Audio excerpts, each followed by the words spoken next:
ಸುಂದರವಾದ ಕಾಡಿನೊಳಗೆ ಒಂದು ಶಕ್ತಿಶಾಲಿ ಸಿಂಹ ವಾಸಿಸುತ್ತಿತ್ತು. ಅದು ಬಲಿಷ್ಠ, ಧೈರ್ಯಶಾಲಿ ಮತ್ತು ಕಾಡಿನ ರಾಜವಾಗಿತ್ತು. ಒಂದು ಬಿಸಿಯಾದ ಮಧ್ಯಾಹ್ನದಲ್ಲಿ ಸಿಂಹವು ಮರದ ಕೆಳಗೆ ವಿಶ್ರಾಂತಿ ತೆಗೆದುಕೊಳ್ಳುತ್ತಿತ್ತು. ಶಾಂತವಾಗಿ ಮಲಗಿತ್ತು.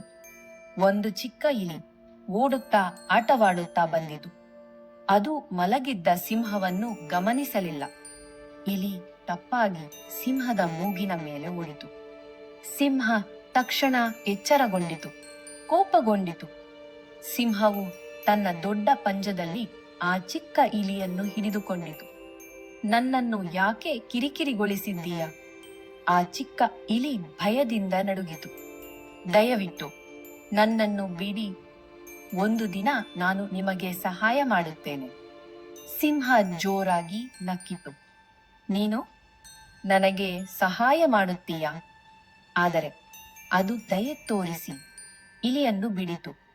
ಕೆಲವು ದಿನಗಳ ನಂತರ ಸಿಂಹವು ಬೇಟೆಗಾರನ ಬಲೆಗೆ ಸಿಕ್ಕಿತು. ಅದು ಜೋರಾಗಿ ಗರ್ಜಿಸಿತು, ಆದರೆ ತಪ್ಪಿಸಿಕೊಳ್ಳಲು ಸಾಧ್ಯವಾಗಲಿಲ್ಲ. ಆ ಚಿಕ್ಕ ಇಲಿ ಸಿಂಹದ ಗರ್ಜನೆಯನ್ನು ಕೇಳಿತು ಮತ್ತು ತಕ್ಷಣ ಸಹಾಯಕ್ಕೆ ಓಡಿತು.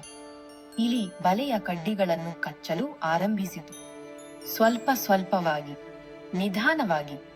ಕೊನೆಗೆ ಸಿಂಹ ಮುಕ್ತವಾಯಿತು. ಸಿಂಹ ಆಶ್ಚರ್ಯಗೊಂಡಿತು ಮತ್ತು ಕೃತಜ್ಞತೆಯಿಂದ ತುಂಬಿತು. ಧನ್ಯವಾದಗಳು ನನ್ನ ಚಿಕ್ಕ ಸ್ನೇಹಿತನೇ. ಇಲಿ ನಗಿತು. ಚಿಕ್ಕವರಾದರೂ ಸಹ ಸಹಾಯ ಮಾಡಬಹುದು. ಆ ದಿನದಿಂದ ಅವರು ಉತ್ತಮ ಸ್ನೇಹಿತರಾದರು. ಗಮನದಲ್ಲಿರಲಿ, ಒಳ್ಳೆಯತನ ಯಾವಾಗಲೂ ಫಲ ನೀಡುತ್ತದೆ.